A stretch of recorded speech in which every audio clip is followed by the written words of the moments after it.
नमस्कार दोस्तों, मैं इरफान मिर्जा और आप सुन रहे हैं मेरा चैनल मिर्जा इरफान ओके। रात के 3 बजे सुनसान हाईवे और एक ऐसा ढाबा जहां सन्नाटा भी चीखता है।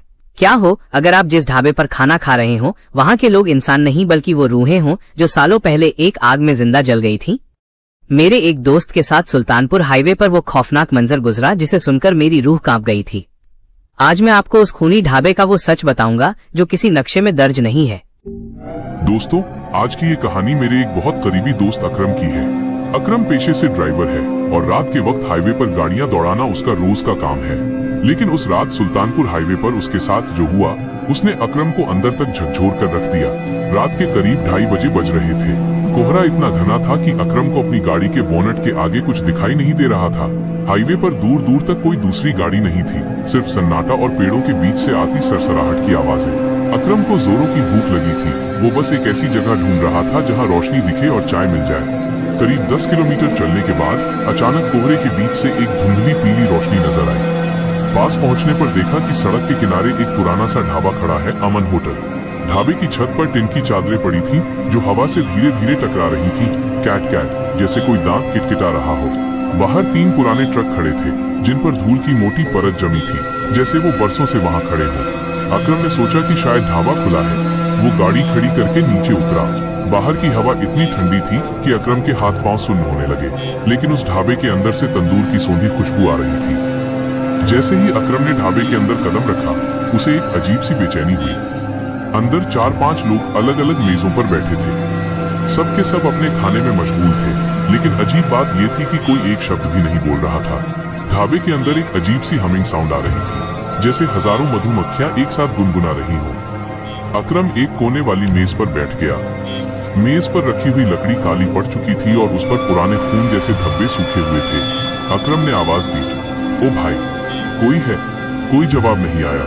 उसने फिर जोर से आवाज दी, तब जाकर पीछे के एक अंधेरे कोने से वो लड़का बाहर आया। वो लड़का करीब 7 फीट लंबा था। उसकी गर्दन थोड़ी टेढ़ी थी और उसका रंग ऐसा था जैसे किसी ने उसे आग में झुलसा दिया हो। उसने अकरम की तरफ देखा। उसकी आंखें पूरी सफेद थीं, उनमें पुतलियां नहीं थीं। अकरम का दिल जोर से धड़कने लगा। उसने हिम्मत जुटाई और कहा, एक चाय और 2 पराठे लगा दो भाई। वो लड़का बिना कुछ बोले मुड़ा और तंदूर की तरफ चला गया। अकरम ने अब गौर से आसपास बैठे लोगों को देखना शुरू किया।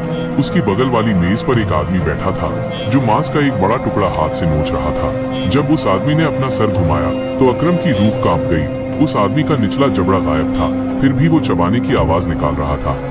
अकरम अपनी जगह से उठने ही वाला था कि तभी उसे महसूस हुआ कि उसके पैरों के नीचे की जमीन हिल रही है। उसने मेज के नीचे झांका तो देखा कि फर्श पर मिट्टी नहीं बल्कि हजारों छोटे छोटे कीड़े रेंग रहे थे।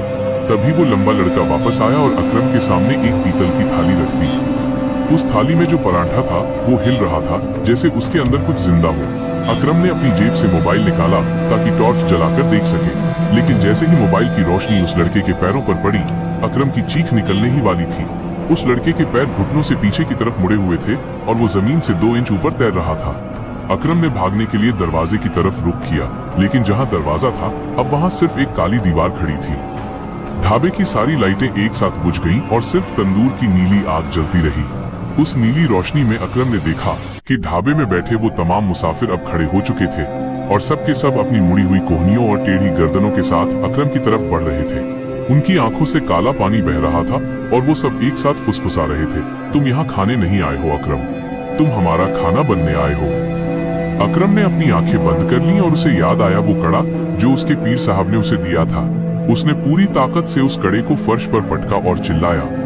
एक पल के लिए ऐसा लगा जैसे कोई धमाका हुआ हो। जब उसने आंखें खोली तो वो अपनी गाड़ी की ड्राइविंग सीट पर बैठा था। उसका सर स्टीयरिंग व्हील पर था। उसे लगा शायद ये कोई सपना था, लेकिन जैसे ही उसने अपनी शर्ट देखी उस पर वही काला खून और सड़न की बदबू मौजूद थी। उसने बाहर देखा तो वहाँ कोई ढाबा नहीं था, सिर्फ एक पुरानी जल चुकी बिल्डिंग का ढांचा खड़ा था जिस पर एक बोर्ड लटका था, अमन होटल 1994। उसे बाद में पता चला कि उस ढाबे में एक रात डाकुओं ने आग लगा दी थी और 15 लोग अंदर जिंदा जल गए थे। दोस्तों, क्या आपके पास भी कोई ऐसी ही सच्ची हॉरर कहानी है? अगर हाँ तो उसे मेरे साथ साझा करें। हम आपकी कहानी को अपनी आवाज देंगे और अपने चैनल के जरिए दुनिया को सुनाएंगे। दोस्तों, एक वीडियो बनाने में बहुत मेहनत और बहुत वक्त लगता है। अगर आपको मेरी ये कहानियाँ पसंद आ रही हैं, तो चैनल को सब्सक्राइब करके अपना साथ जरूर दें। आपकी एक छोटी सी कोशिश मेरे लिए बहुत बड़ी हिम्मत है। शुक्रिया।